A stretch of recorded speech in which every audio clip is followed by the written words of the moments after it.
now this morning as Iran's supreme leader has said that there will not be a war with the United States despite rapidly growing tensions between the two countries. According to state media, Ayatollah Khamenei said, "We don't seek a war, nor do they." Well, joining me now is Burzine Waghmar from the Institute of Iranian Studies at SOAS London. Good morning to you, Burzine. Good morning, Petra. Good morning. Look, I'm seeing in the papers Donald Trump really saber-rattling towards Iran at the moment, ready to send a hell of a lot of troops to Iran. This is not the language of a president that doesn't want trouble. True, Petra, but as I would like to start with the Tehran Times reporting this morning.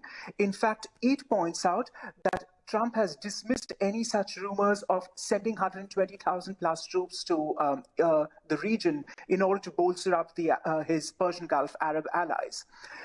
Another development besides the four oil tankers that were sabotaged this Sunday past is that Saudi Arabia, that is, has just reported drone attacks on oil pipelines outside the capital city.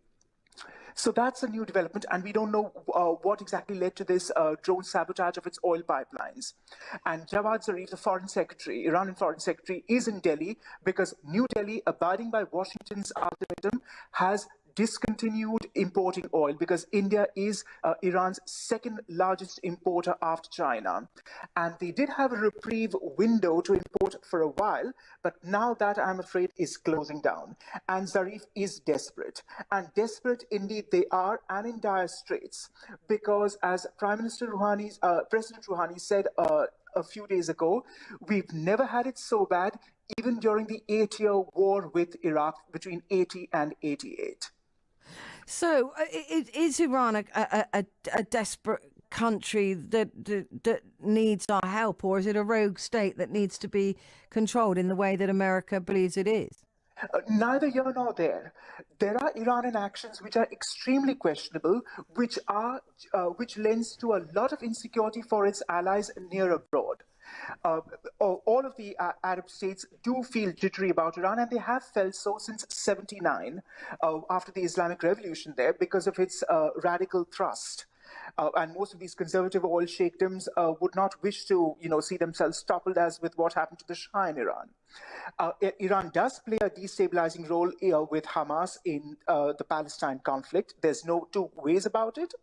And of course, not to mention Yemen, which is on Saudi Arabia's southern flank, by bolstering the Houthis. So, I mean, these are not, and not to mention Syria, Petra. Yeah. I mean, and Iranians themselves, Petra, who have been disgruntled but questioning aloud exactly what are we doing, barnstorming around the region with all these expensive projects and wars when we barely have enough to go by at home. Well, Mike Pompeo, the Secretary of State, said that fundamentally, the Americans do not seek a war with Iran. But they have said, we've made it clear to the Iranians that if US interests are attacked, we will respond in an appropriate fashion. And I guess the point is trying to decide whether the Iran-aligned Yemeni rebels that attacked the oil pipeline or that attempted to sabotage tankers were doing so at the behest of Iran. And yet, Petra, Washington is mum and not directly implicating Tehran or the Iranian deep state for it. That is to say, the Revolutionary Guard Corps, IRGC, who basically calls the shots on these, among other strategic matters. But the question, as America and Secretary Pompeo put forward to Sergei Lavrov in Sochi, is this, that it's not just U.S. interests directly, but also the interests of U.S. allies in the region, right. Bahrain, UAE, Saudi Arabia, that oughtn't to be, adversely affected by Iranian actions. Oh, crikey. I mean, so this could spiral. I mean, the tensions have spiraled very quickly, haven't they, Burzine? I mean, yes. It seems to have just gone from 0 to 100 in a matter of days. Well, that too, but the question is, particularly after this Sunday incident of sabotage just off Fujairah at the oil bunkering hub, I mean, which involved not just Saudis but also Norwegian tankers. And there are gaping holes in the tankers. That much has been established so far, Yes. Petra. Yeah. And they couldn't have just come about, as it were, without any act of violent sabotage. That must be stated. I mean, it wasn't just a gentle dent into the hull of the ship or anything like that, so to speak. And this goes back, Petra, to the tanker wars in the 80s between Iran and Iraq, just off the Straits of Hormuz, when ships were targeted by Iran, which were flagged up under Kuwaiti or Saudi flags, because they were deemed to be allies of Iraq in the war back in the day. Is Iran likely to be sanctioning these attacks? I mean, I guess that's the crux of this, isn't it? If Iran seem to be sanctioning these attacks by rebel forces, then they will be in hot water. Well, if it's established that they have been sanctioning these attacks, so far we can't say, though they have made all the correct noises. In fact, Jawad Zarif just mentioned to his Indian counterpart in Delhi that we, for our part, intend to take up a full-fledged investigation of the matter. Wow. So, I mean, let's see for whatever, if it's worth it on the paper it's published, or what they intend to do with it, as it were.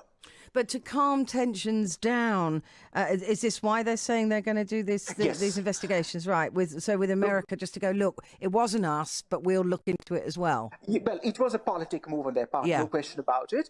And also, the Supreme Leader Khamenei himself has said, again, splashed on Mehr News Agency and other Persian websites, that we're not hankering for a war with the US. We're not itching for a conflict, but at the same time, we will not negotiate. I'm quoting him verbatim from Persian, as he said, we will not negotiate. Wow. Well, let's hope this all calms down a bit. Burzine, thank you very much indeed thank you very much indeed for talking to me this morning. Burzine Waghmar there from the Institute of Iranian Studies at SOAS in London, explaining the really very rapid spiralling of tensions between Tehran and Washington, and seeing where we might be going next with that. You're listening